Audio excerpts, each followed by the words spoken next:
I was 18 years old when I got married. I belonged to a very conservative family, a Baloch family, where good daughters never say no to their parents. My father wanted me to get married, and all I said was, if that makes you happy, I'll say yes. And of course, it was never a happy marriage. Just about after 2 years of getting married, about 9 years ago, I met a car accident. Somehow my husband fell asleep and the car fell in the ditch. He managed to jump out, saved himself. I'm happy for him. But I stayed inside the car and I sustained a lot of injuries. The list is a bit long. Radius ulna of my right arm were fractured. The wrist was fractured. Shoulder bone and collarbone were fractured. My whole rib cage got fractured. But that injury that changed me and my life completely was the spine injury. Many people came to rescue. They gave me CPR. They dragged me out of the car. And while they were dragging me out, I got the complete transection of my spinal cord. Those 2.5 months in the hospital were dreadful. I was at the verge of despair. One day, doctor came to me and he said, well, I heard that you wanted to be an artist, but you ended up being a housewife. I have a bad news for you. You won't be able to paint again. Next day, doctor came to me and said, your spine injury is so bad, you won't be able to walk again. I took a deep breath and I said, it's all right. Next day, doctor came to me and said, because of your spine injury and the fixation that you have in your back, you won't be able to give birth to a child again. That day, I was devastated. I started to question my existence. Why am I even alive?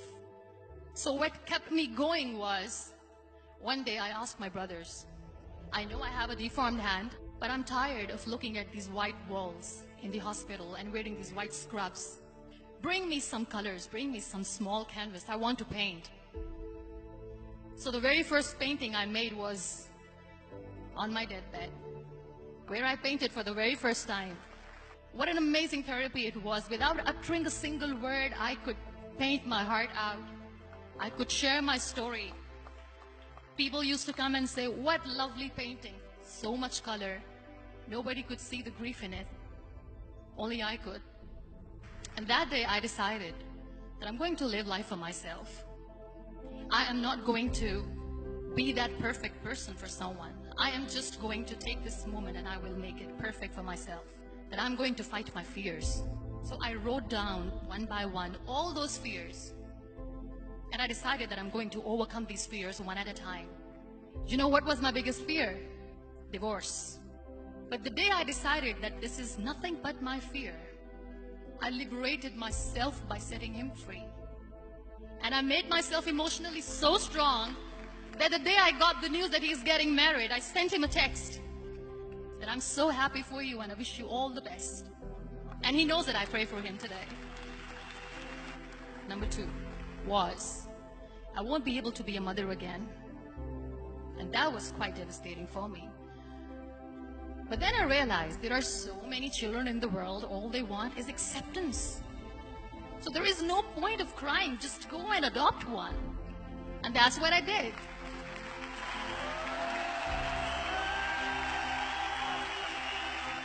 I gave my name in different organizations, different orphanages, and I waited patiently. 2 years later, I got this call from a very small city in Pakistan. I got a call and they said, are you Muniba Mazari? There is a baby boy and would you like to adopt? I could literally feel the labor pain. I said, yes, yes, I am going to adopt him. I am coming to take him home. And that day, I was 2 days old, and today he's 6. You know, when you end up being on the wheelchair, what's the most painful thing? People think that they will not be accepted by the people because we, in the world of perfect people, are imperfects. So I decided to appear more in public. I started to paint. I have done a lot of modeling campaigns. I decided that I'm going to join the national TV of Pakistan as an anchor person. I became the National Goodwill Ambassador for UN Women Pakistan, and now I speak for the rights of women, children. I was featured in BBC 100 Women for 2015. I'm one of the Forbes 30 under 30 for 2016. So when you accept yourself the way you are, the world recognizes you. It all starts from within. We have this amazing fantasy about life. This is how things should work. This is my plan. It should go as per my plan. If that doesn't happen, we give up. I never wanted to be on the wheelchair. Never thought of being on the wheelchair. This life is a test and a trial, and tests are never supposed to be easy. So when you are expecting ease from life, and life gives you lemons, then you make the lemonade, and then do not blame life for that.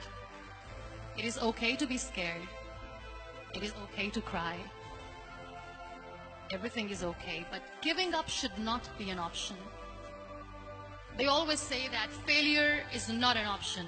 Failure should be an option, because when you fail, you get up, and then you fail, and then you get up, and that keeps you going. Embrace each and every breath that you are taking. Celebrate your life. Live it. Don't die before your death. Real happiness lies in gratitude. So be grateful, be alive, and live every moment.